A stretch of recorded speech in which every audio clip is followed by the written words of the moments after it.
Hukum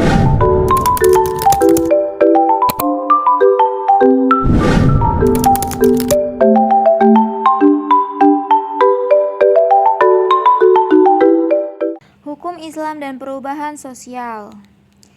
Pengertian hukum Islam dan perubahan sosial.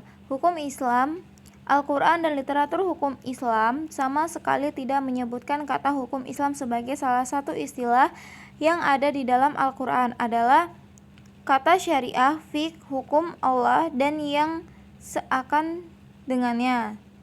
Istilah hukum Islam merupakan terjemahan dari Islamic law dalam literatur barat. Istilah ini kemudian menjadi populer untuk lebih memberikan kejelasan tentang makna hukum Islam. Maka perlu diketahui lebih dulu arti masing-masing kata. Secara terminologi, Prof. Dr. Hasbi Ash-Shidiki memberikan definisi hukum Islam, yakni koleksi daya upaya pola ahli hukum untuk menetapkan syariat atas kebutuhan masyarakat. Ta'rif ini lebih dekat kepada fikih, bukan pada syariat. Profesor Dr. Ismail Muhammad Syah mengemukakan bahwa hukum Islam adalah seperangkat peraturan berdasarkan wahyu Allah dan sunnah Rasul tentang tingkah laku manusia mukallaf yang diakui dan diyakini berlaku dan mengikat untuk semua umat yang beragama Islam. Perubahan sosial, setiap perubahan yang terjadi dalam struktur masyarakat atau perubahan dalam organisasi sosial masyarakat disebut perubahan sosial. Perubahan sosial berbeda dengan perubahan budaya kultural, karena perubahan kultural ini mengarah kepada perubahan dalam kebudayaan masyarakat agar dapat membuat hipotesa dan ramalan-ramalan yang tepat.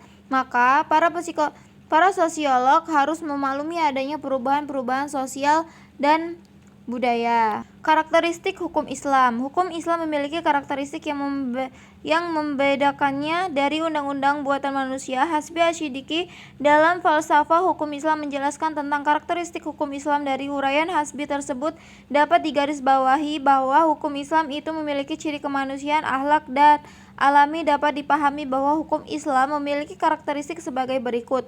1. Hukum Islam bersifat ketuhanan dalam arti bahwa semua perundang-undangan dan peraturan-peraturan yang dibuat harus bersumber dan diambil dari ketentuan-ketentuan hukum Allah, dapat dikembalikan serta tidak bertentangan dengan kehendak Allah. Oleh karena itu, semua perundang-undangan Islam harus berfokus atau berasal dari Allah Subhanahu wa taala.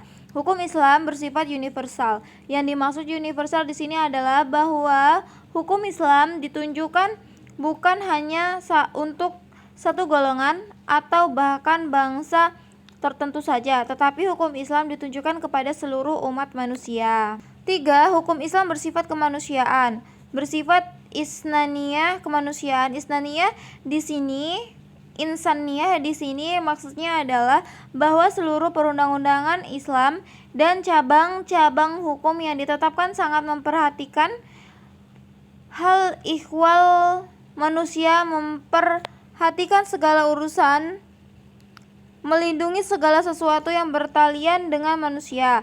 4.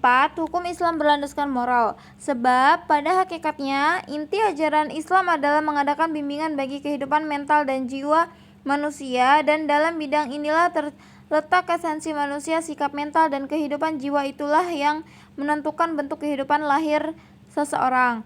5. Hukum Islam bersifat teratur, maksudnya semua bagian-bagian dari masing-masingnya bekerja dan berjalan secara teratur antara satu dengan yang lainnya, tidak saling berbenturan tetapi sejalan dan seirama. Menurut Yusuf Al-Qaradawi, ciri khas hukum Islam yang satu ini dinamakan juga dengan takamul. 6. Hukum Islam bersifat realistik, di mana perhatiannya terhadap nilai-nilai luhur akhlak tidak menghalanginya untuk menaruh perhatian terhadap realitas yang ada. Syariat Islam diturunkan Allah untuk manusia sesuai dengan kejadiannya yang Allah ciptakan dengan fisik yang berasal dari bumi dan ruh yang berasal dari langit dengan rasa cinta yang mendalam dan insting yang estabilis. Eksistensi hukum Islam dan perubahan sosial. Dalam perjalanan sejarahnya, hukum Islam merupakan suatu kekuatan yang dinamis dan kreatif.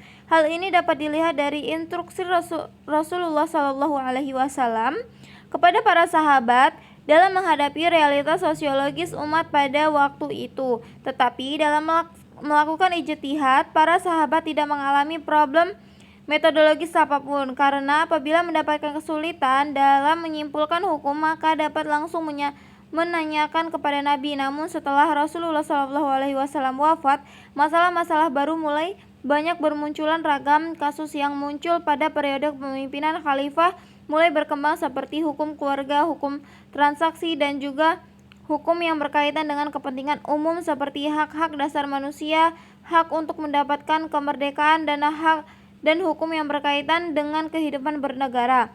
Pada masa sahabat ijtihad mulailah digalakan sehingga muncullah berbagai penafsiran dan fatwa praktek-praktek hukum yang pernah dicontohkan oleh Rasulullah SAW.